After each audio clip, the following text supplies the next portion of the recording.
Dear student, आप सभी का स्वागत है हमारी नई वीडियो में एक नए टॉपिक के साथ। आज का टॉपिक है आरोही या अवरोही क्रम।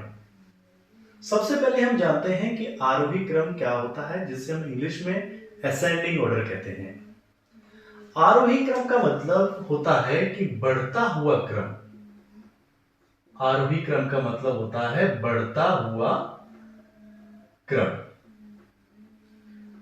जिस प्रकार आपने देखा होगा कि जो लाइन लगाई जाती है बच्चों की स्कूलों में, वो इस ऑर्डर में लगाई जाती है। सबसे पहले जो सबसे छोटा बच्चा लगाया जाता है, फिर उसके बाद उससे बड़ा बच्चा, फिर उसके बाद उससे भी बड़ा बच्चा, फिर उसके बाद उससे बड़ा बच्चा।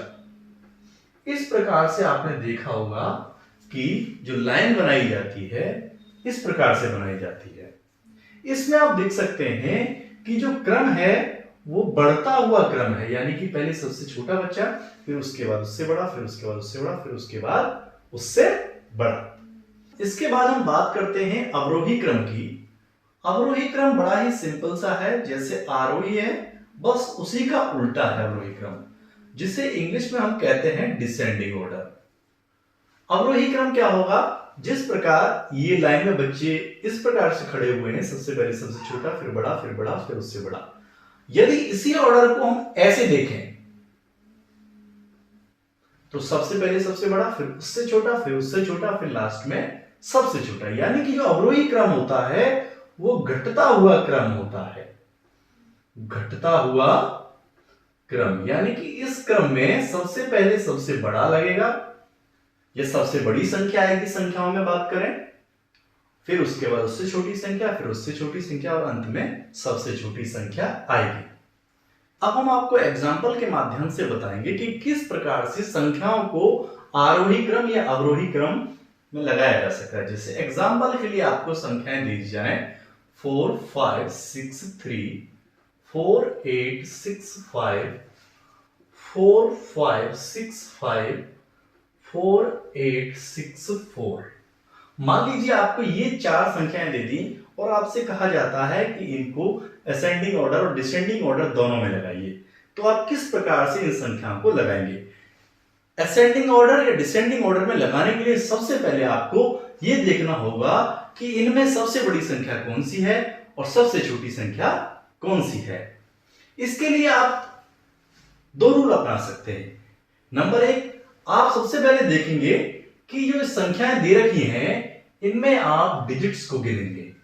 सभी में आप देख सकते हैं 1 2 3 और 4, सभी में 4 डिजिट हैं, तो यहां से तो पता नहीं किया जा सकता कि कौन सी संख्या बड़ी है। अब इसके बाद रूल नंबर 2 आता है। सबसे पहले आप सबसे पहली डिजिट देखेंगे चारों संख्याओं में।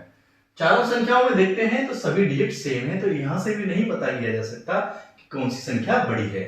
अब आप देखिए दूसरी डिजिट, इसमें 5 है, इसमें 8 है, इसमें 5 है और इसमें 8 है।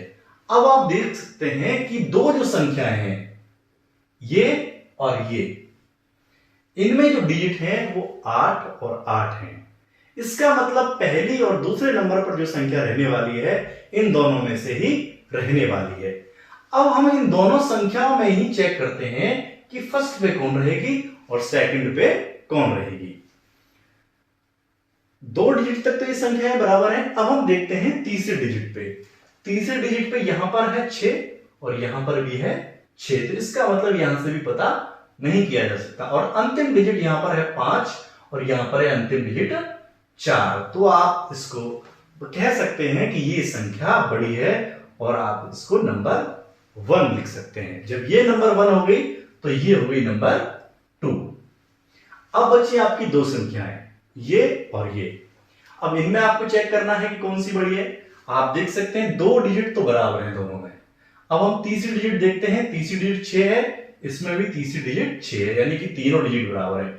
अब जो चौथी डिजिट है वो 3 है और इसमें है 5, तो इसका मतलब ये वाली जो संख्या है वो इससे बड़ी होगी। तो आप इसको नंबरिंग दे सकते हैं 3, और ये अंत में सबसे छोटी है तो इसको दे देंगे नंबर 4। तो अब आपका जो काम है वो हो चुका है। बस अब आपको इनको एक ऑर्डर में लिखना है, जिस ऑर्डर में आपसे पूछा जाए। मान लीजिए आपसे पूछा जाए कि आरोही क्रम या असेंडिंग ऑर्डर में लिखिए। तो असेंडिंग ऑर्डर का रूल होता है कि सबसे पहले सबसे छोटी संख्या को लिखा जाता है, और सबसे छोटी संख्या कौन सी है आपकी? नंबर 4 पे, यानी कि 4, 5, 6 और 3। अब देखिए यहां पर जो चिन्ह लगाने वाला होता है, हम आपको बता चुके हैं पिछली वीडियोस में कि जिस तरफ संख्या बड़ी होती है उसके तरफ उस चिन्ह का मुंह खुलता है। जैसे अब इससे बड़ी संख्या कौन सी है?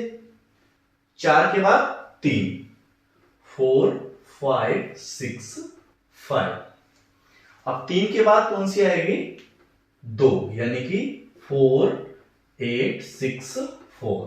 और अंत में जो सबसे बड़ी संख्या है वो आएगी 4, 8, 6, 5। अब आप देख सकते हैं कि ये संख्याएं असेंडिंग ऑर्डर में लग चुकी हैं। आप पढ़ भी सकते हैं 4563, 4565, 4864 और 4865। इस प्रकार से ये संख्याएं असेंडिंग ऑर्डर या आरोही क्रम में लग चुकी हैं। अब इन्हीं संख्याओं को आपको अवरोही क्रम में लगाना है, तो बड़ा सिंपल सा तरीका है। यदि आपने इनको आरोही में लगा लिया है तो अवरोही में बस इसका जस्ट अपोजिट करते चले जाइए, यानी कि सबसे पहले सबसे बड़ी संख्या को यहां लिख दीजिए 4, 8, 6, 5। इसके बाद अब आपको यहां पर यह देखना है कि हम सिंबल कैसे लगाएंगे, यानी कि ये सिंबल का मुंह किस साइड खुलेगा। बिकॉज ये संख्या बड़ी है तो इसलिए इस संख्या की तरफ इसका मुंह खुलेगा। आप बस इस क्रम को उल्टा लिखते चले जाइए।